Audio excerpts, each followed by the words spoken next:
Assalamualaikum warahmatullahi wabarakatuh. Apa kabar sahabat Uhuwah Islamiyah? Semoga tetap dalam lindungan Allah Subhanahu wa taala serta dilancarkan segala urusan-urusan kita. Pada video pembahasan kali ini, saya akan menanggapi video dari Pak Bambang Nursena yang membahas tentang koin Palestina. Dan untuk para pemirsa yang ingin mendukung atau mensupport kegiatan ESA, link saya sertakan di kolom deskripsi. Atas dukungan dan doanya, Esa mengucapkan banyak-banyak terima kasih. Semoga Allah membalasnya dengan berlipat-lipat. Amin. Nah, bagaimana videonya? Mari kita lihat dan tanggapi poin per poin. Check it out.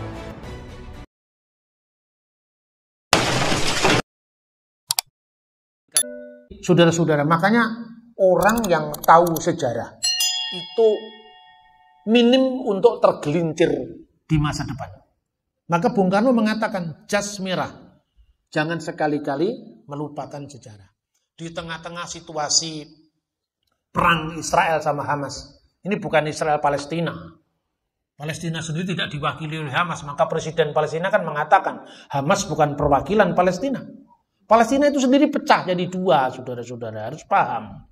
Ya, Palestina itu pecah jadi dua, Palestina nasionalis, tepi barat di West Bank, presidennya Mahmud Abbas, itu berbeda visi dengan Hamas yang menguasai Gaza, gitu loh.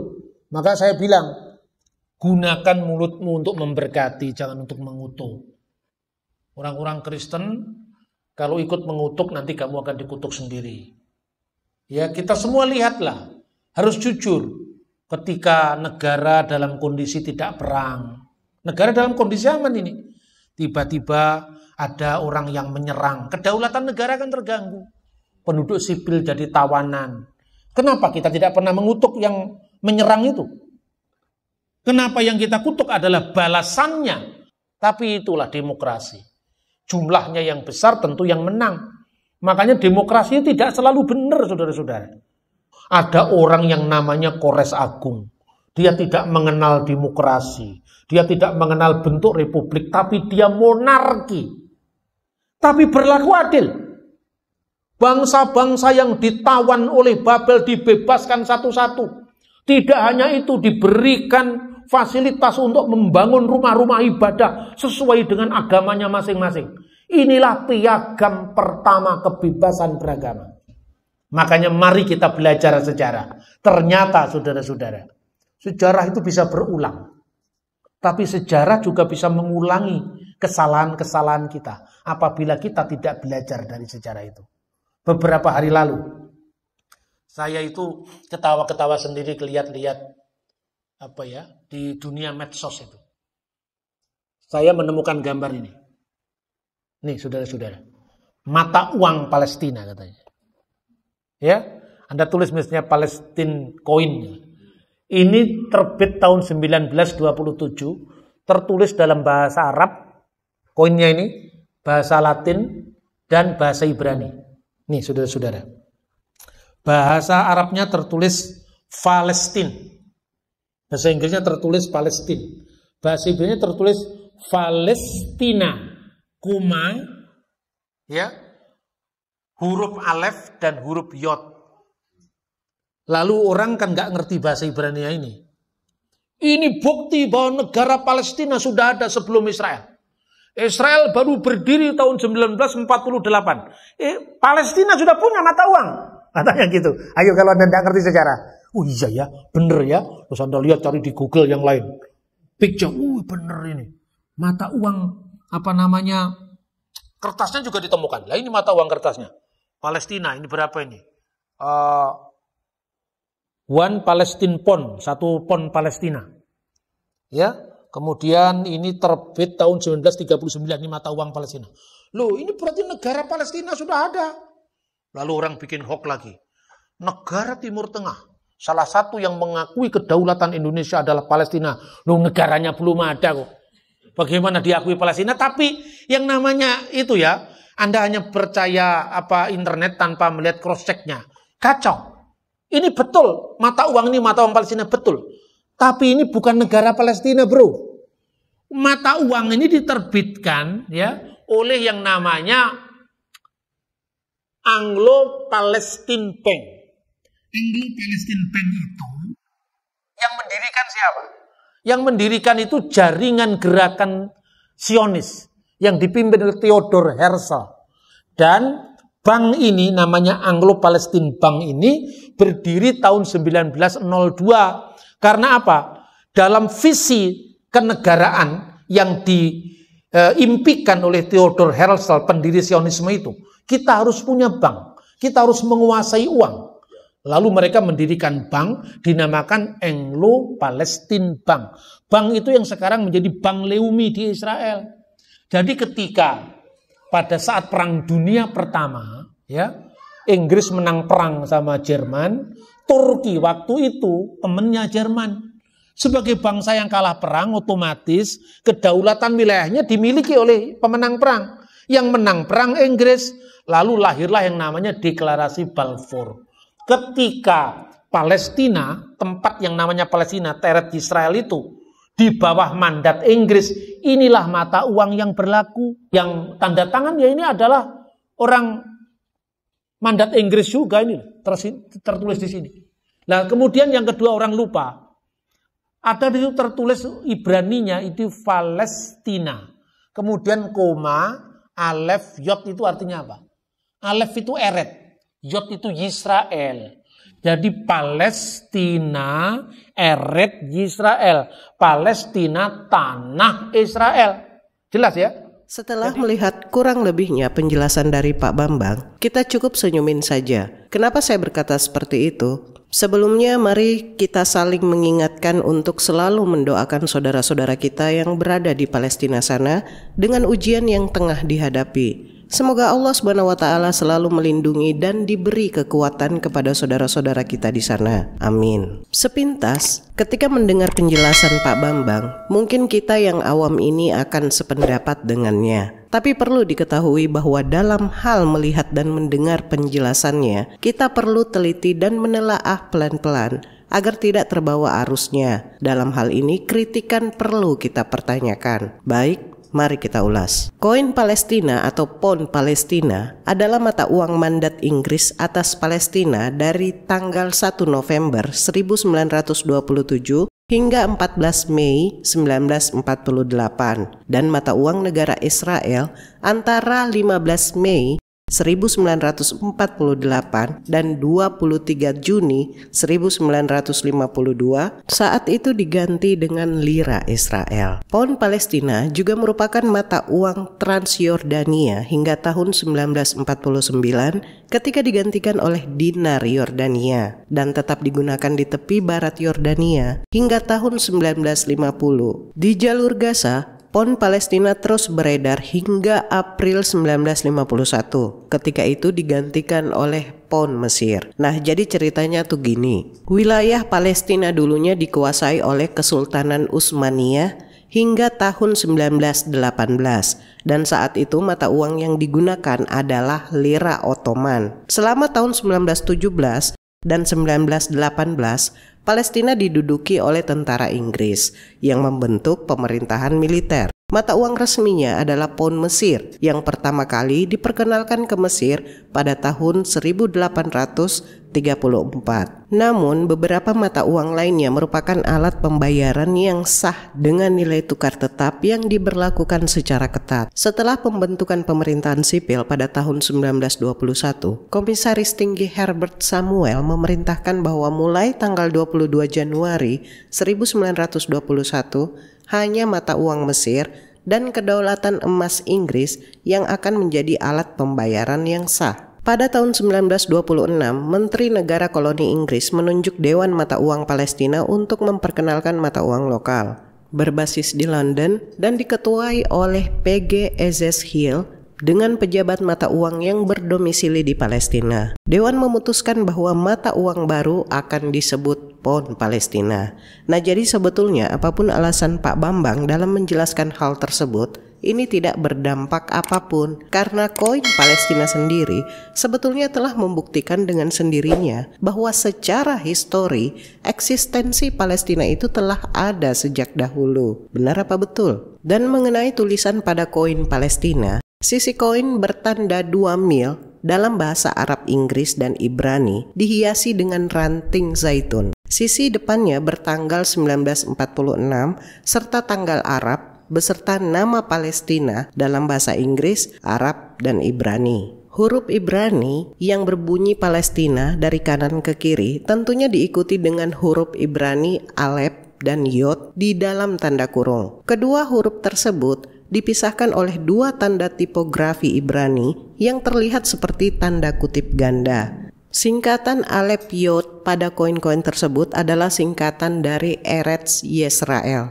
nama yang digunakan oleh orang-orang Yahudi dari zaman Alkitab hingga sekarang untuk wilayah geografis yang mencakup wilayah kerajaan kuno Yudea dan Samaria, dan kemudian mandat Inggris atas Palestina, dan kemudian negara Israel. Nah, kisah latar belakang aspek yang tidak biasa dari nama Ibrani ini diberikan oleh Israel Cohen dalam A Short History of Palestina tahun 1951. Meskipun perwakilan Yahudi di pemerintahan wajib keberatan dengan transliterasi Palestina ke dalam bahasa Ibrani dan memilih nama Ibrani tradisional Eretz Yisrael, terdapat keberatan dari Arab. Kompromi yang disarankan oleh Herbert Samuel, komisaris tinggi Inggris pertama untuk Palestina yang merupakan seorang Yahudi dan Zionis, adalah penambahan dalam tanda kurung inisial bahasa Ibrani untuk Eretz Yisrael. Singkatan Alef Yod digunakan pada semua dokumen resmi, perangko,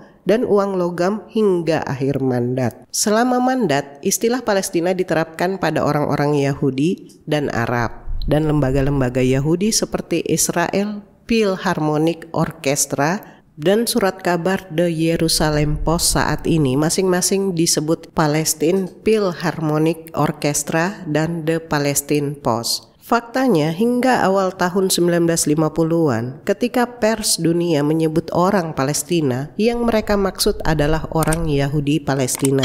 Selain itu, dalam buku autobiografi A Tale of Love and Darkness, mendiang penulis Amos Oz menggambarkan slogan-slogan yang digunakan oleh antisemitisme di Eropa pada tahun 1930-an sebagai berikut. Orang-orang Yahudi, kembalilah ke Palestina. Nah, sekarang begini. Ketika Pak Bambang menjelaskan arti dari tulisan koin Palestina, yaitu Palestina Eretz Yisrael, yang berarti Palestina tanah Israel, ini Anda terlalu kepedean mengklaim seperti itu. Sekarang saya tanya dulu, Pak. Duluan mana wilayah Palestina telah ada dengan Israel? Kapan Zionis ini berdiri? Israel, dalam hal ini Zionis, itu berdiri jauh setelah wilayah Palestina ada. Dan yang mendiami wilayah Palestina yang kemudian mendirikan negara Israel di wilayah Palestina, ini bukanlah Yahudi Palestina, tapi Yahudi Askenazi. Yahudi Askenazi ini adalah sebutan untuk diaspora Yahudi di Eropa, terutama di wilayah Kekaisaran Romawi Suci pada akhir milenium pertama. Nah, jadi mereka bukan Yahudi asli. Yahudi Askenazi adalah identitas etnis Yahudi yang paling mudah dikenali oleh orang Amerika Utara. Budaya bola matzah, Hasidim bertopi hitam, dan bahasa Yiddish. Etnis ini berasal dari Jerman abad pertengahan. Meskipun secara tegas Askenazim mengacu pada orang Yahudi di Jerman, istilah ini kemudian merujuk secara lebih luas pada orang Yahudi dari Eropa Tengah dan Timur. Dari istilah Ibraninya aja Askenaz yang berarti Jerman. Nah, jadi jika dikatakan mereka harus kembali ke Palestina tempat nenek moyang mereka, pertanyaannya Yahudi yang mana dulu? Kan gitu. Perlu diketahui bahwa pendefinisian orang yang disebut sebagai Yahudi ini terdapat dalam halakha. Halakha ini adalah suatu istilah untuk kumpulan hukum agama orang Yahudi, termasuk hukum yang tertulis dalam Alkitab Ibrani, yaitu 613 mitzvot dan hukum Talmud maupun hukum rabbinik yang ditetapkan kemudian, serta sejumlah adat dan tradisi. Nah, apa isinya untuk kategori orang yang disebut Yahudi? Suku bangsa Yahudi, suku bangsa ini terbagi lagi menjadi dua. Seorang anak yang lahir dari ayah dan ibu Yahudi disebut Yahudi asli. Seorang anak yang terlahir dari ibu Yahudi dan ayah dari bangsa lain. Yahudi campuran ini termasuk kategori Yahudi kelas 2. seorang yang memeluk agama Yahudi menurut hukum-hukum Yahudi.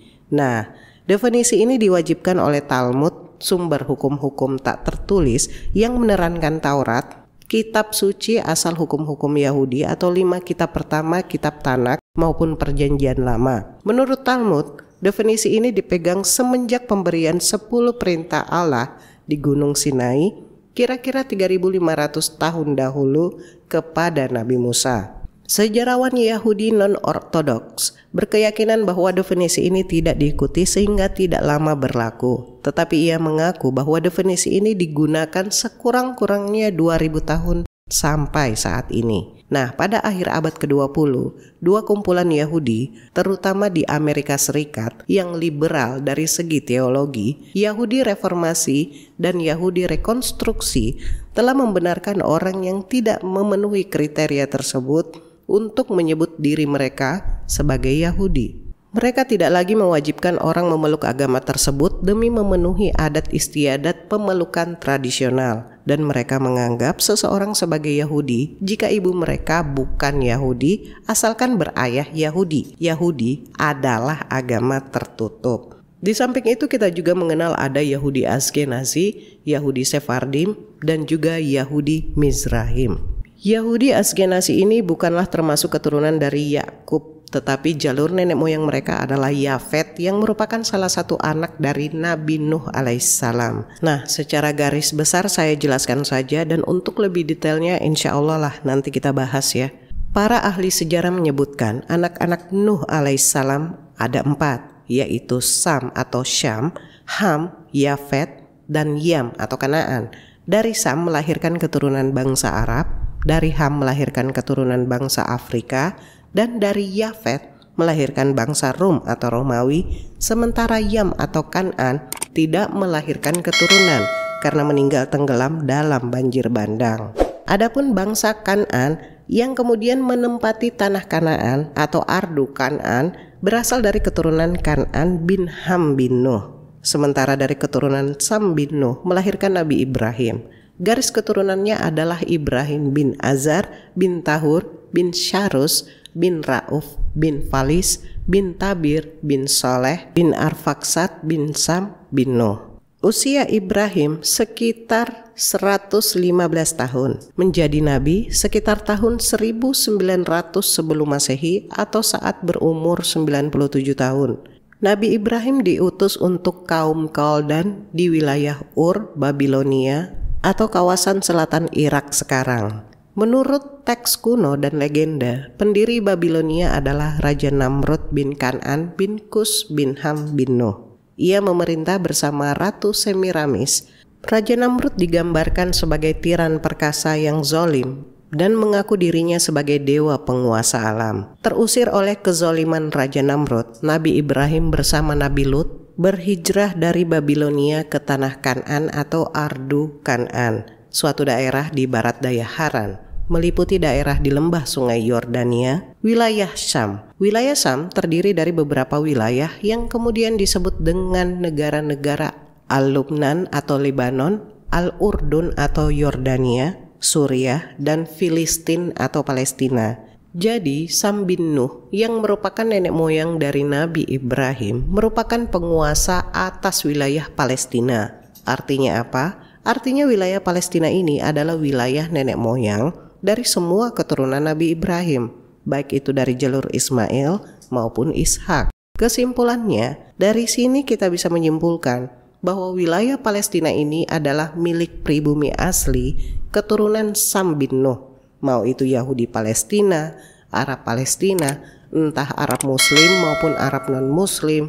Jadi sebetulnya dari awal tidak ada yang boleh mengklaim wilayah Palestina sebagai wilayah kepemilikan, apalagi yang bukan keturunan asli. Nah, back to topic. Jadi, jika tulisan pada koin Palestina itu tertulis Palestina Eretz Yisrael atau Palestina Tanah Israel, ya wajar, karena yang membuat itu adalah bagian dari habitat Askenazi sendiri. Sama seperti penjajah di Indonesia dulu, juga seenak jidatnya membuat mata uang, tetapi bukan berarti Nusantara adalah milik penjajah kan?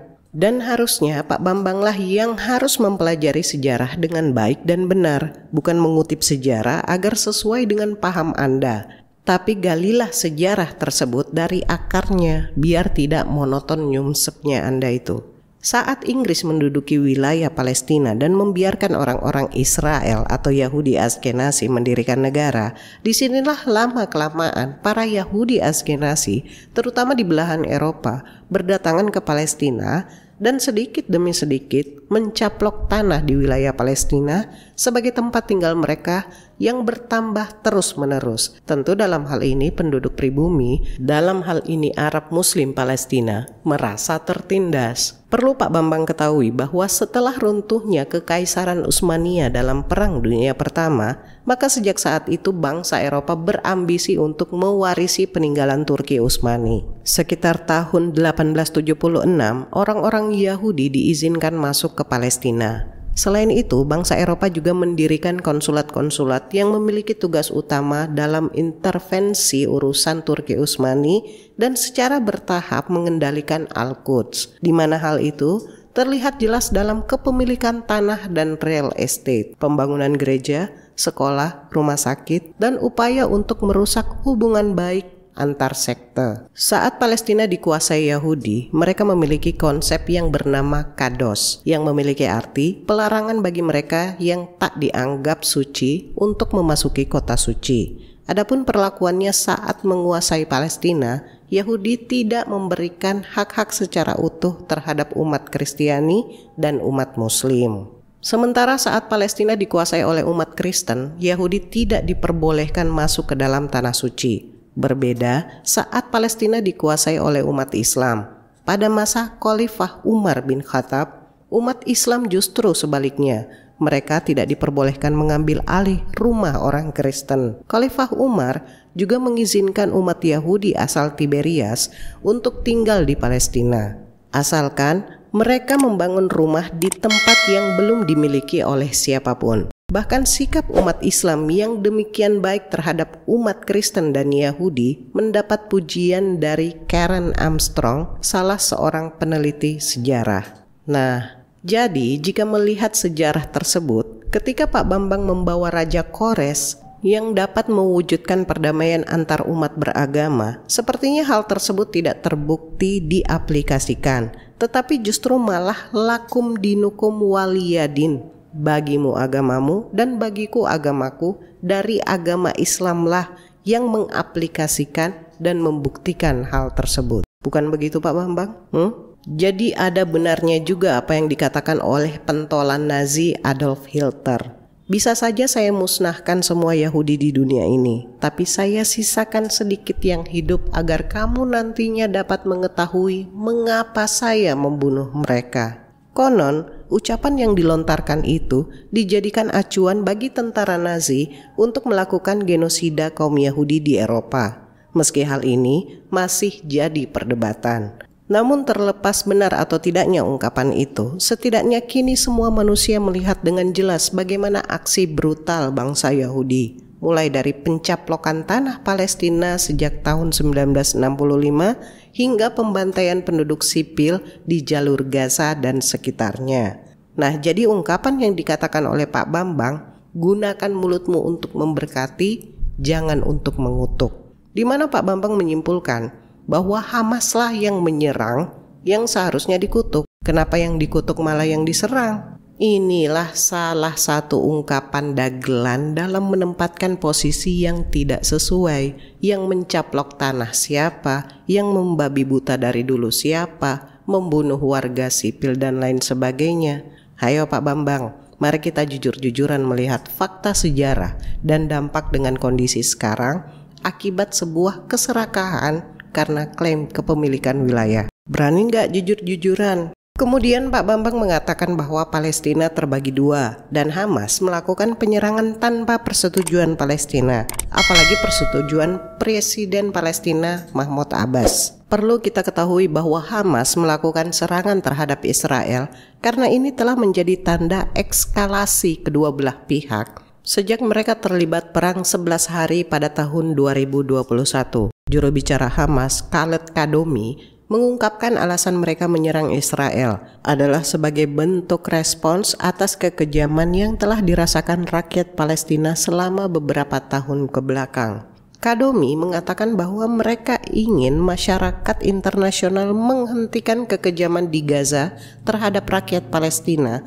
serta situs-situs suci mereka seperti Al-Aqsa. Sementara itu, Komandan Militer Hamas Muhammad Deif mengatakan serangan ke Israel ini merupakan bentuk respons atas blokade yang terjadi di Gaza selama 16 tahun. Deif menyebutkan serangan Hamas ke Israel ini sebagai operasi Badai Al-Aqsa dan mengajak warga Palestina dari Yerusalem Timur dan Palestina untuk bergabung ke dalam perlawanan ini. Nah, kemudian Pak Bambang mengatakan lagi bahwa sebenarnya orang-orang yang membela Palestina itu keliru karena sebenarnya mereka membela Hamas, bukan membela Palestina. Nih, pernyataan Pak Bambang inilah yang dinamakan logikal falasi ya. Sekarang begini deh, kalau saya katakan sebetulnya umat Kristen itu bukan membela Yesus tapi membela Paulus, dan saya bisa buktikan hal itu, Anda pasti akan kebingungan untuk menjawabnya, karena inilah logikal falasi. Oh, orang Islam itu bukan membela agamanya, tapi yang dia bela adalah Nabi Muhammad.